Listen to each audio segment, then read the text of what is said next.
The Body and the Mind, a story by Pier Celeste Marchetti. 2006. Something had been wrong for quite some time. A Menenio, who was named after one of his glorious Roman ancestors, had realized it. The situation in which he now found himself seriously worried him. In fact, what happened ever more frequently was that the mind no longer reacted to the commands coming from the various senses distributed throughout the body, and that the body, in its turn, no longer answered to the commands which arrived from the mind. In this way, when the stomach, based on precise signals sent to it from the nose and the salivation, sent the mind a clear message of hunger, the mind declared that it knew nothing about it and that therefore it washed its hands of it because it wasn't its problem. Obviously, in the absence of clear, decisive orders from the brain, the seat of the mind, the mouth didn't open in order to swallow the food necessary for material life, and the stomach didn't claim its right and duty to be filled in order to satisfy the legitimate requirements of the gastric juices. Therefore, Menenio was visibly and rapidly wasting away. But what also happened was that the mind, for its own reasons of survival, because without its daily bread, not even the brain can survive unaided, transmitted insistent and peremptory orders to the stomach to stock itself up. As a result, Menenio was putting on weight in a shameful way.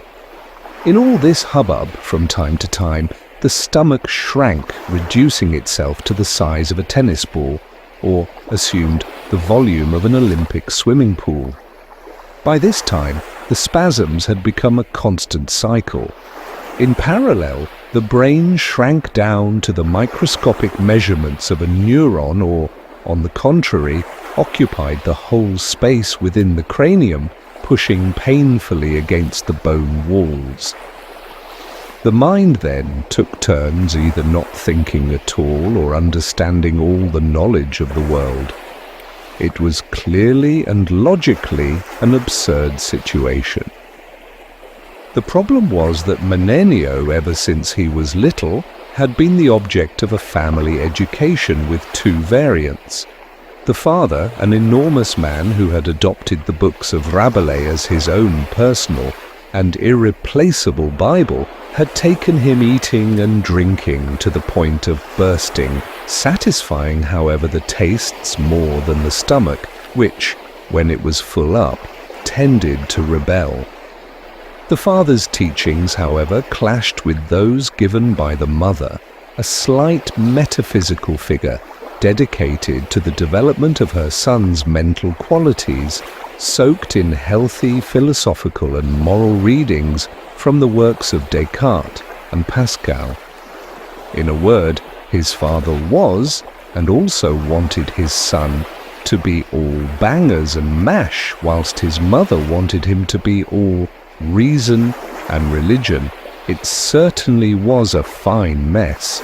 Caught in the crossfire and unable to eliminate the cause of his problems, that is his parents, because for his part his father guaranteed the growth of his body, whilst his mother saw to that of his mind, both of them in a constant unstable balance, but each necessary in order to live.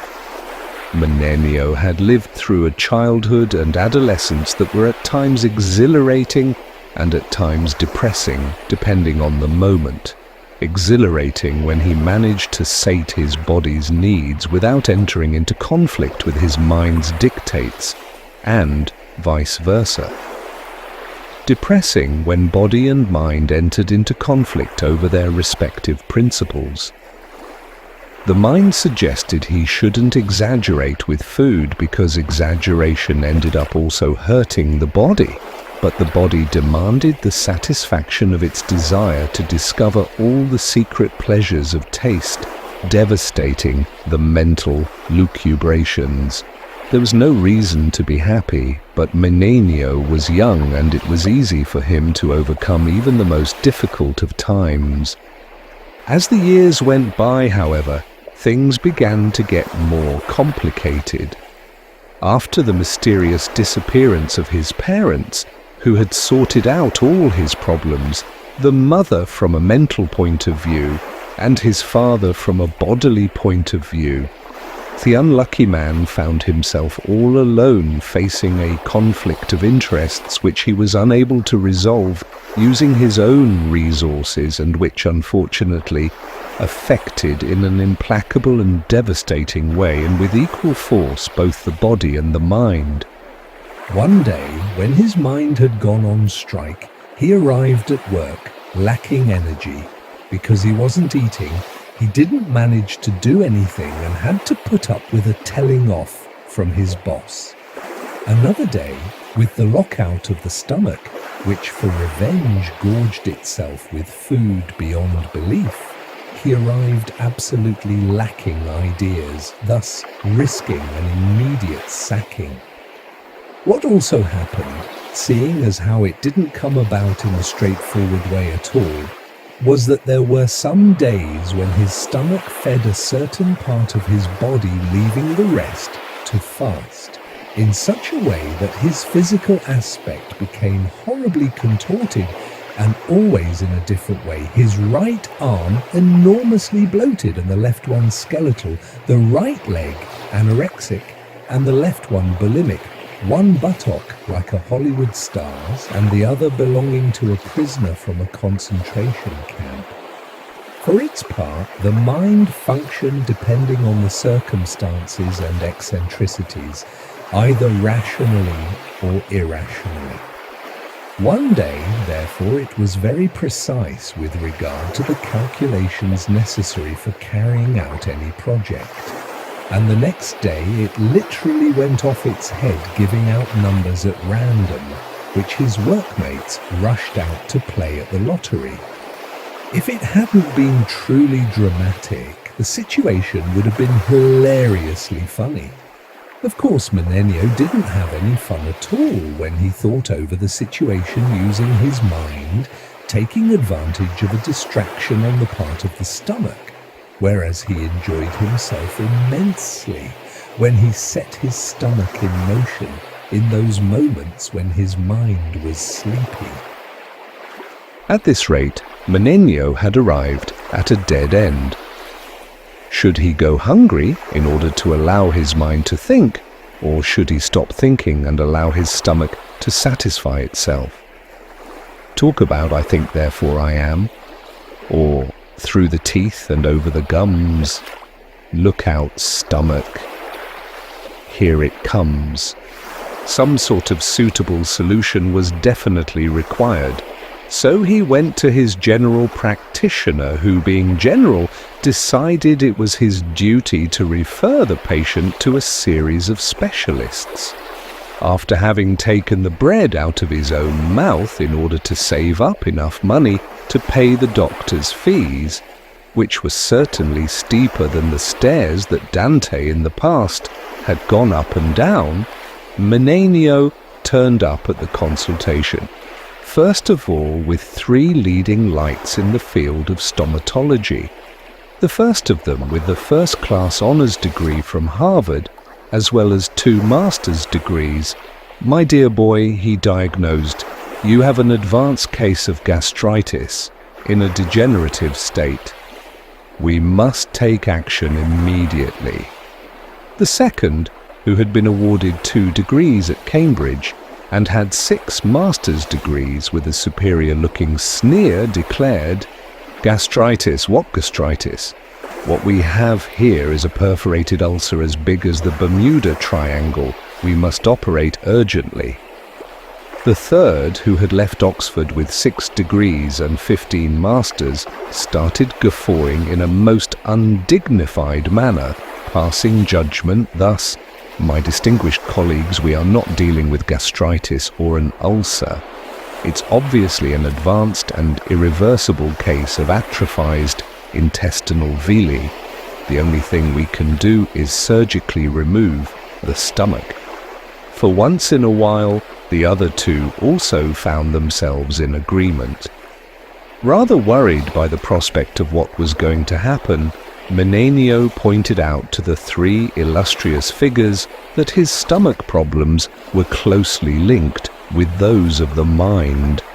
"My dear," exclaimed all three sages in unison, recognizing in perfect harmony the fact that they were incompetent in any field outside of that of the digestive tract. "Well, then we really don't know what to do. At best, we could remove your brain and see how the stomach functions." Menenio left the consulting room with many more doubts than when he had entered, but also with a lot less money. Following further indications from his general practitioner, he now went to see a psychologist. He was such a clever one that Freud and Jung were nothing in comparison.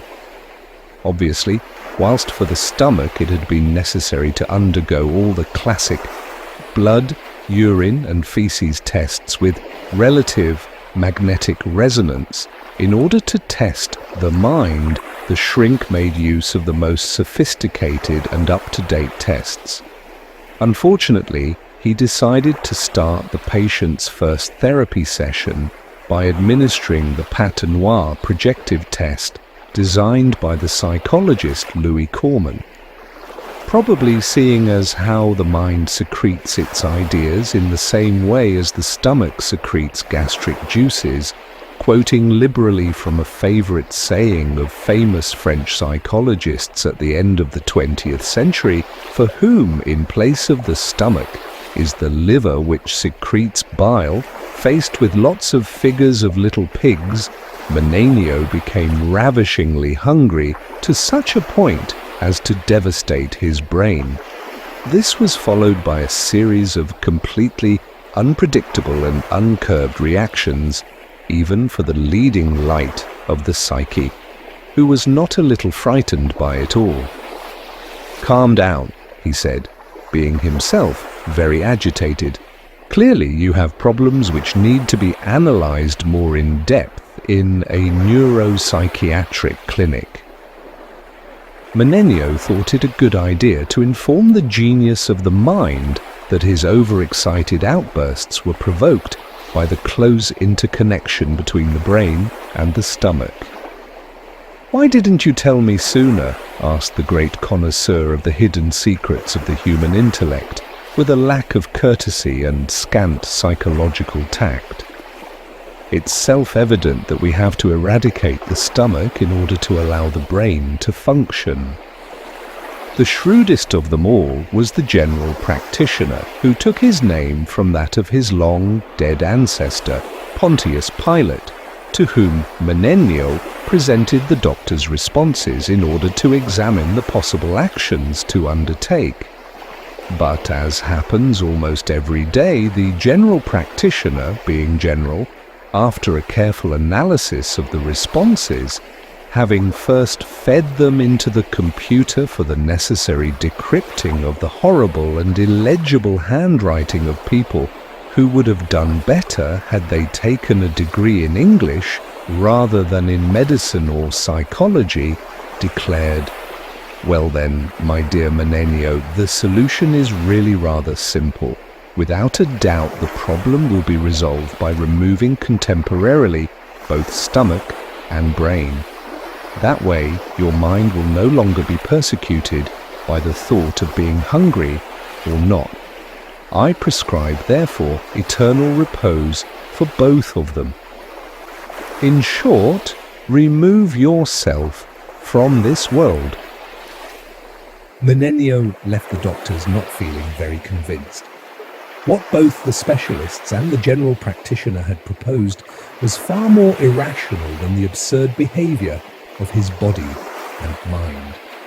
Taking advantage of a moment of mental lucidity permitted him by way of a brief nap on the part of his stomach, he tried going over his past, looking for any possible reasons that might have remained buried.